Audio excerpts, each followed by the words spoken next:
Hey, yo, what's up? What's my theme music? Hey, what's going on, world? It is yours truly, TJ Jones. Welcome to another edition of the Unapologetic Podcast. So glad to be with you. Thanks for checking out the podcast. I really do appreciate it. First off, I want to give a special shout out to everybody who has been checking out my podcast and everybody that has been commenting and also subscribing to the YouTube channel. If you haven't already, please do. Unapologetic Radio is the name of the YouTube channel. Go to youtube.com, search Unapologetic Radio. And of course, you already know Unapologetic Radio is the 24-hour hip-hop and R&B station, commercial-free, that you can enjoy. And it's something that I'm really proud of, so check it out. We have some great content. We have new podcasts. We have Real Times KB that features Kimberly Marie and Bianca Rochelle. And we also have Red View featuring the hip-hop artist J Red. Man, y'all check out those podcasts. They do a really good job. They're really entertaining. And of course, we play the best for back in the day and today on Unapologetic Radio. And how can you get Unapologetic Radio? Well, all you have to do is go to live365.com, search Unapologetic Radio. And also you can download the Live 365 app at the Google Play Store or at the Apple Store. That's simple. Unapologetic Radio. I sound like one of those used car salesmen. You know, you've been on TV. Come on to the Fast and the Furious sale. That's Fast and Furious. Did I mention it's Fast and Furious? That's how it sounded. Man, but anyway, man, I got a lot of topics we need to be discussing right now. But I hope everybody had a good week. I hope that you enjoyed your 4th of July. I hope you enjoyed the rest of your week. But, I mean, I had a good week. I had a lot of time to spend with my son, Paxton. Shouts out to Paxton. Daddy, love you, son. You know, it's just amazing just to watch him grow each and every day and just watch him wise up to life each and every day. I enjoy listening to music with him, you know, listening to some of those kiddie songs. Some of these new songs, you know, I wasn't too familiar with, and also, you know, introducing some of the songs that I used to listen to when I was growing up. You know, that's the best thing about being a parent. It's like you relive your childhood all over again, and you're also introduced to a new level of childhood. But I was listening to a song that I grew up on, and it's from the 1994 Disney movie, The Lion King. Now, I know you probably remember that, especially if you're like in your late 20s, early 30s, or even 40s, you know what I'm saying, on back. I know you remember The Lion King because it was a really popular movie. And that was a song that I realize now it was kind of jacked up when you think about it, man. Now, I know you probably remember this song by Simba when he sung the song, I Just Can't Wait to Be King. You remember that? Oh, I just can't wait to be king. Oh, I just can't wait to be king. Oh, I just can't wait to be king. Boy, we used to sing that song, didn't we? Especially me when I was a kid, man. I used to love that song. But then I think about it as an adult, and I realized that that song kind of jacked up because Simba was actually singing that he couldn't wait till his dad died. Because you still got to think about it. At the beginning of this movie, this is when the song was sung, Mufasa was still alive. So it's basically like he's saying that he wants Mufasa to die so he can be a king. I mean, that's the only way Simba can be a king, right? He was a prince. His father, who was the king of the jungle, Mufasa, he was still alive. So in order for Simba to be a king, Mufasa had to die. Which if you watch The Lion King, it seems like it was a foreshadow because Mufasa died. But anyway, man, it's just one of those things to think about now that you are an adult. I mean, a lot of things that you notice as an adult that you didn't realize as a kid. Like going back to the Lion King movie, you realize that Simba was in love with Nyla. But if you understand lion culture, there's only one alpha male inside of a pride of lions. And you see that there is no other male lion. And if there is another male lion, those two alpha male lions actually fight for supremacy. And the one that loses leaves the pride. And if you look at that, you would realize that Mufasa was Nala's father as well as Simba's father. So Simba and Nala were brother and sister. I mean, whew, blows your mind, doesn't it? But anyway, man, it's a classic Disney movie. And we transition from one classic Disney movie to another.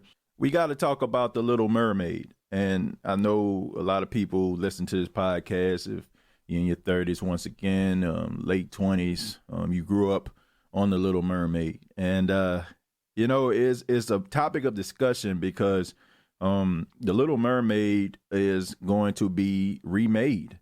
And it's going to feature a young lady by the name of Halle Bailey. And Halle Bailey is a very talented young lady. I mean, extremely talented. If you ever watch YouTube, go and search her. I mean, man, the girl sings and it brings tears to your eyes. But Halle Bailey has been selected to play Ariel in the remake of The Little Mermaid. Now, that sounds exciting, right? I mean, just think about it. I mean, you grew up watching something and somebody comes to you and say, we want you to play that character. And you would be like, man, wow, it's a dream come true. It's crazy. And you would think that she would have these type of emotions, but unfortunately, she can't. Because Halle Bailey is an African-American girl. And this has struck a nerve in a few people. I don't want to say a lot of people, in a few people. Because she is an African-American, and if you watch The Little Mermaid, you will know that The Little Mermaid, Ariel in the Disney movie, was white. So people out here, they're very upset because they want a white Ariel. African-Americans are going online and saying that things have changed, and they're also labeling people who say that they would prefer a white Ariel as racist.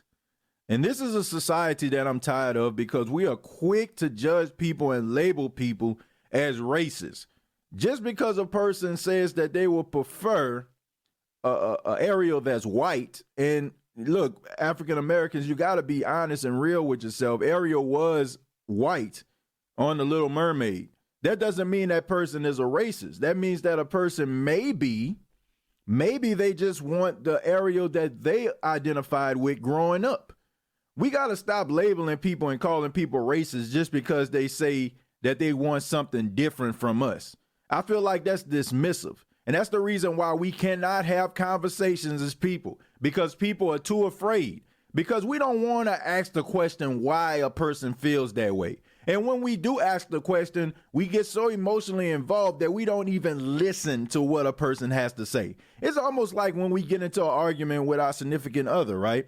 When we're getting into an argument, we're not understanding what that person is saying. We just want that person to shut the hell up so we can get our spiel in. And that's why I feel like we don't learn and we don't try to understand each other, because we're so busy trying to wait for that person to shut the hell up to get our spiel in. I don't think that everybody that says that they want a white Ariel is racist. I just think that they want somebody that they grew up seeing. Ariel was a white mermaid, okay? But I can understand why African Americans are excited about this because, it's a Disney movie. It's based on a Disney movie. So, I mean, it strides forward, okay? Do I think that it matters what color Ariel is? No. Do I understand why some white people would probably feel the way they do? Yeah, I do. I mean, it's no different between, the Black Panther. I'll use that for an example. Let's use the Black Panther for example. Okay, what if a white person played the Black Panther? And I asked this question online. I asked the question, I said, what if a white person was selected to play the Black Panther? Would African Americans be upset? And it was like, yeah, we'll be upset because it's about the culture. It is based on an African king. Well, what if they switch it up and instead of him being an African king, he ends up being, I don't know, a king in England or something like that, and he takes on a persona of Black Panther?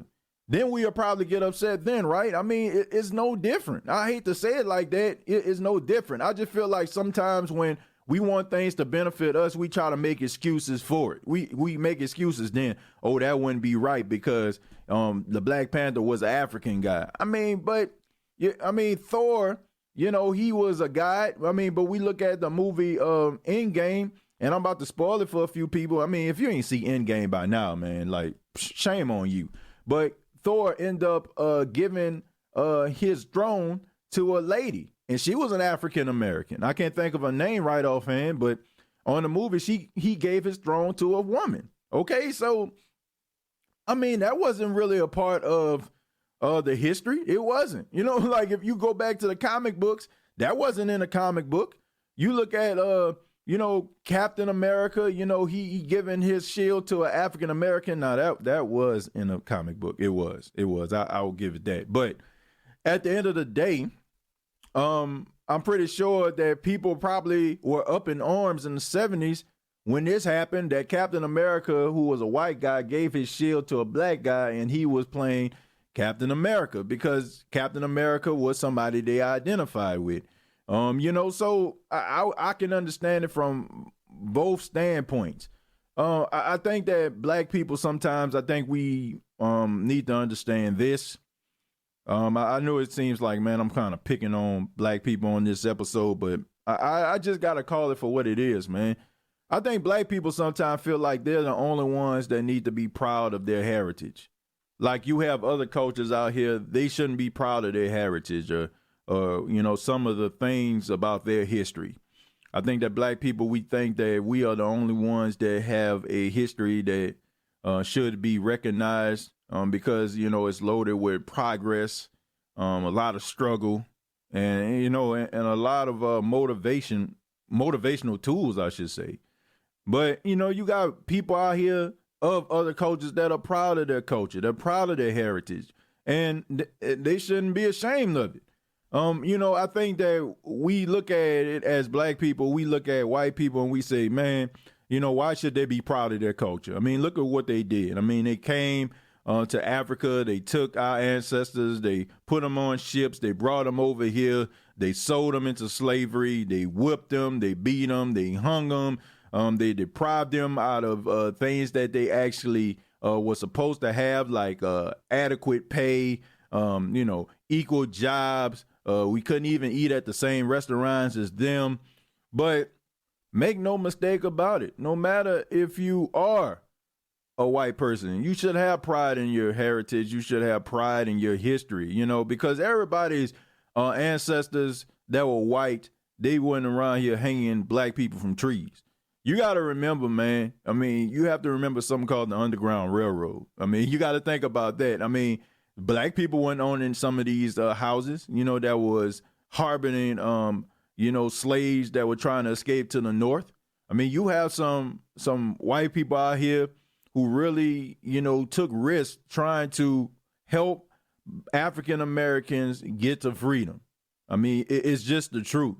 Yeah, I mean, it's just facts. So, I mean, you can't just say, oh, man, we are the only culture, African Americans, that we have a culture we can be proud of, because other people are just as proud of their culture and some of the things that they grew up watching and some of the things that they did, they're proud of it as well. And, I think that, people who are just going at people and labeling them as racist, once again, I just feel like that's not right. But I think that we need to lay off this young lady. I mean, it's not her fault. I mean, she got an opportunity of a lifetime, and I'm proud of her. And I think we all need to be proud of her. And I think we need to look at this, white people who are up in arms, I think we need to look at this as progress. We need to look at this as a step forward, man, that anybody can do anything. I mean, we can now say, we live in a world now where you can be anything that you want to be.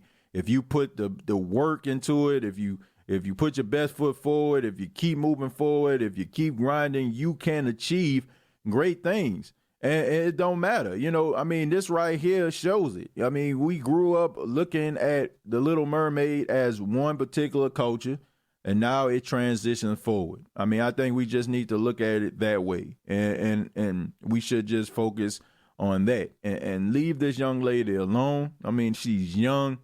I mean, and people are just making this experience very, very horrible for her, and I feel bad, man. So we just need to chill the hell out and stop it, man. Just please stop it. Like, seriously. Like, look, I'm pretty sure that eventually the Little Mermaid is going to be made again, and I'm pretty sure she's going to be a white mermaid again.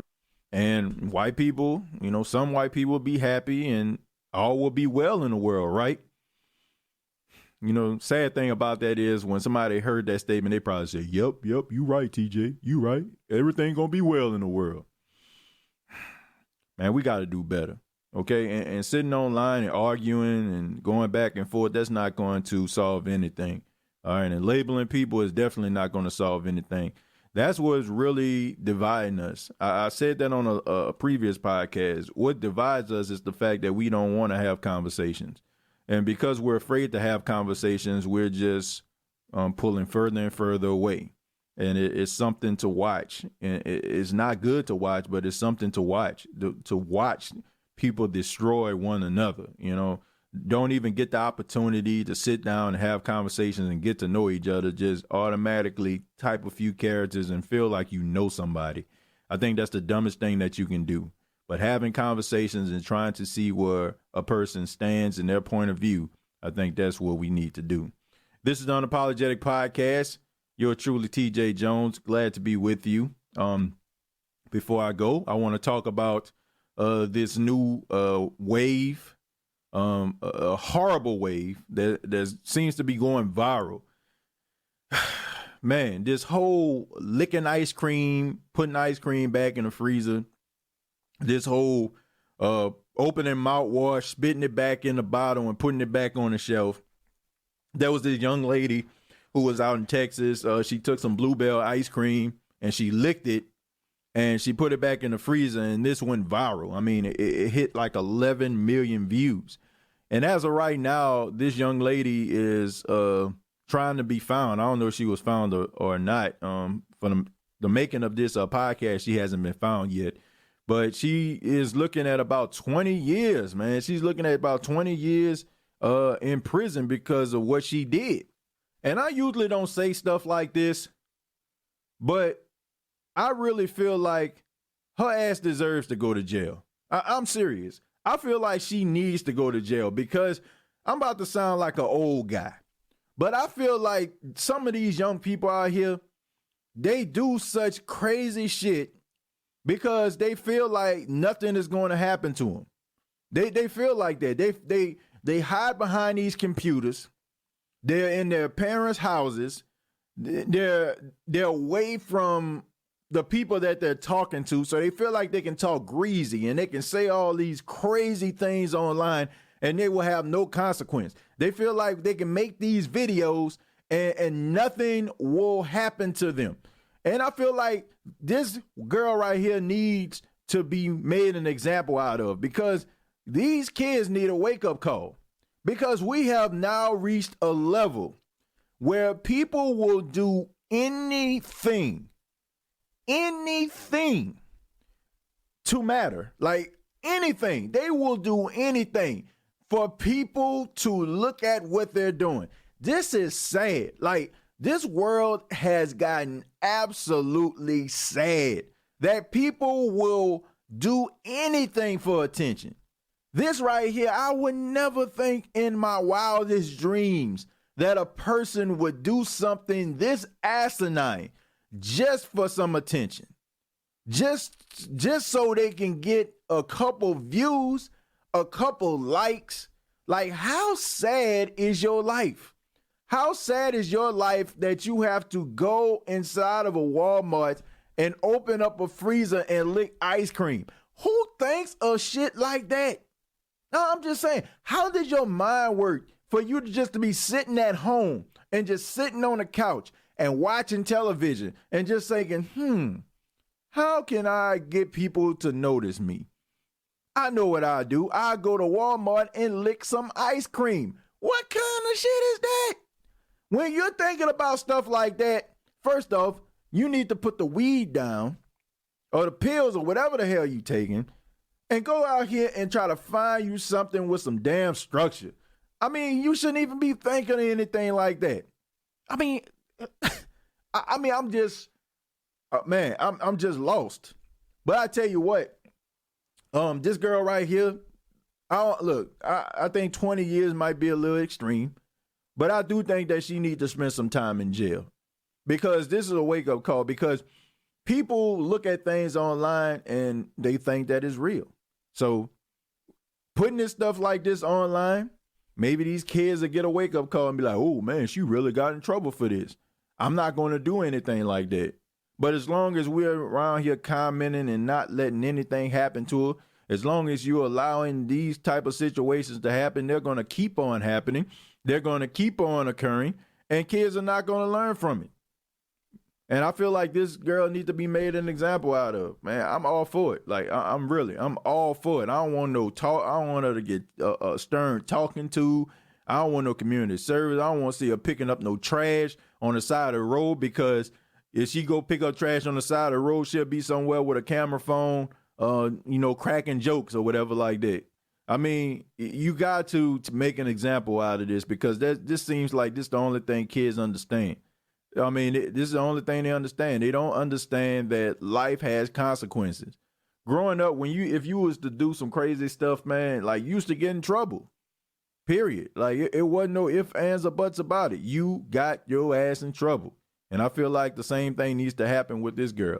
And as far as that guy with the mouthwash, like, what a disgusting human being. Somebody need to find him and whoop his ass. Like, I hate to talk like this, man, but, man, somebody need their ass whooped. I mean, think about this, man. Think about if that was you picking up that mouthwash and you bringing it home for your family to use. Man, I couldn't have been at that store. But anyway, this is the Unapologetic Podcast. TJ Jones, thanks for checking out the podcast. And a quick reminder to please subscribe to the Unapologetic Podcast YouTube channel. Go to youtube.com, search Unapologetic Radio. Also, previous episodes are available on iTunes, Spotify, iHeartRadio.com. And also check out the Facebook page, facebook.com, search Unapologetic Radio. Real Times podcast is available as well on Unapologetic Radio, as well as Red's View. And make sure that you download the Live 365 app and search Unapologetic Radio. Till next time, all I have to say is, we glow. Unapologetic, hope that you ain't in your feelings. All he do is stay fast, give the truth with precision.